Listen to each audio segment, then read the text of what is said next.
I'm here with my guest, Lourin Hubbard, and he's running for District 22 in Clovis, California. Full disclosure, Lourin and I are friends, and even though I know you, can you share a little bit about yourself for our viewers and listeners? Certainly. So my name is Lourin Hubbard, and I am originally from Bakersfield. Came up to Fresno in about 2007 as a doe-eyed freshman at Fresno State, and completed my degree in political science, and have really been in the field of public service ever since graduation.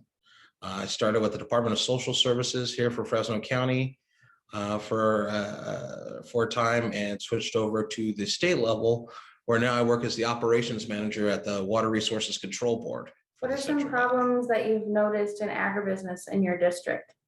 I think there's a couple of issues that I've noticed, especially facing agribusiness in this district.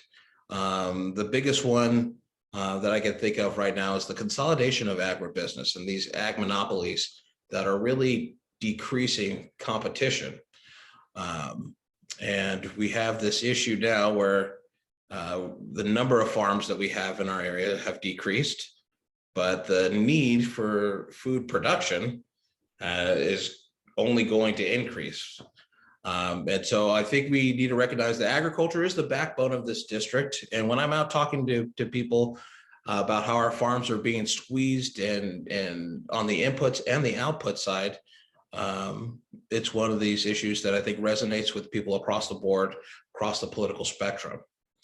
I think we need to move to address the growing power of agribusiness monopolies, which are causing these rising prices on what farmers buy and pushing down prices on what they sell.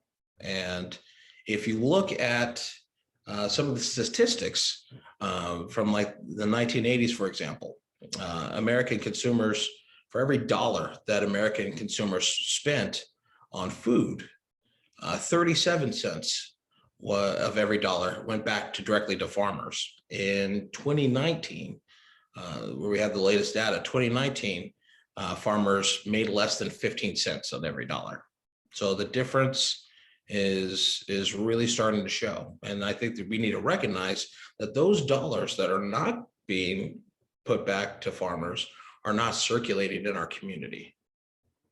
So that's one thing. Another thing that I feel is very, very important, and we are feeling the effects of it, and it's only going to get worse, are addressing climate change in a meaningful way.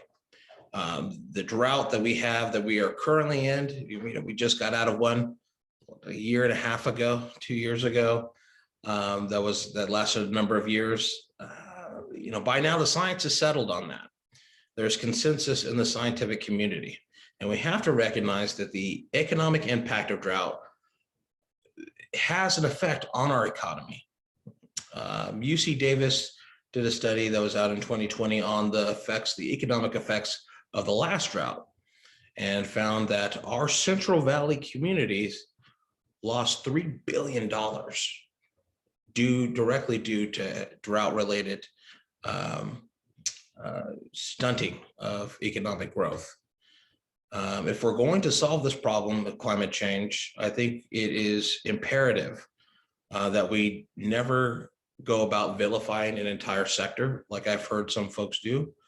Our people across the aisle, for me as a Democrat in this area, I'm not going to sit here and point fingers at Republicans and conservatives, because it affects us all. And I think that what we need to be focusing on is making farmers in this situation, they'll be the salvation that this country's environmental problems. We should incentivize and reward farmers that are doing best practices for sustainability, and reward them for making the effort to sequester carbon and greenhouse gases. So that's two of the big issues, I think, for me when it comes to agribusiness in this. How do you intend to solve or alleviate these issues with your platform? It's a good question. I think what we need to do, and there's already existing legislation for some of these things, and we need to support them, is promote sustainable agriculture by providing financial support and incentives to farmers to adopt climate-friendly techniques and practices is one thing. Federal dollars are going right now to a lot of these big farms. 77% of all federal subsidies are going to farms that are generating $500 million or more. Where it's very small, 17% of that is going to these small and medium-sized family farms and not on these industrial levels. So I think we need to do that. One thing, the federal government can focus those dollars to make a greater impact. We can build regional food supply chains that increase access and distribution to markets for our small and medium-sized farms.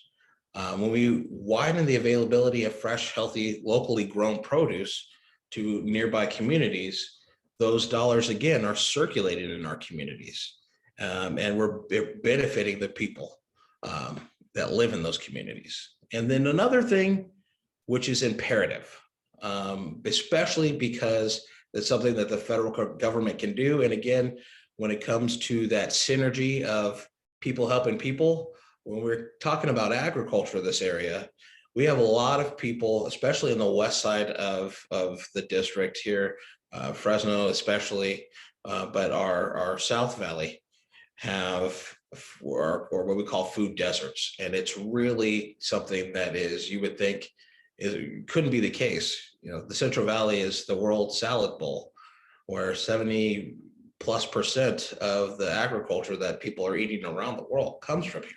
But there's places in our district where people can get fresh produce. So we need to expand our supplemental nutritional assistance program, or SNAP or food stamp benefits, to include the use of organic products and support organic farms and grow that market to allow everybody to have the healthiest food available and focus on regenerative, sustainable, organic ag practices. Do you have anything additional that you'd like to share? I think what I would like people to take away is that we have a plan in our campaign running for Congress here in the 22nd Congressional District. We have a plan to not only help our farmers, but on the other side, we're going to help folks have money in their pockets to buy produce from our farmers. That's the big thing here, is making those investments in not only sustainability on the farming side, but also on the people that are going to buy the produce, and have that synergy go full speed. So I hope everyone, if you are taking a listen to this, watching this at home, and you're getting interested in what we have going forward as a plan, that you'll check out my website at www.lourinhubbard.com. That's LOURINHUBBARD.com. And check out some of the platforms that we're going, not only for sustainability in agriculture, but also advancing causes and investments in education through community college and vocational training for folks, and also bringing in Medicare for all in this valley. Do you have any campaign events coming up? We are looking at doing some campaign events in the South Valley for early August. It has been quite hot, as you can imagine. I think we set a record the other day at 114 degrees here. So we are looking at trying to do some ice cream socials or something that we can get out there and beat the heat. So be on the lookout for those. You can sign up on our website for email blasts that come out with our events. Thank you for joining me, Lourin. And if you have any questions for Lourin, make sure to reach him at lourinhubbard.com. Thanks for having me.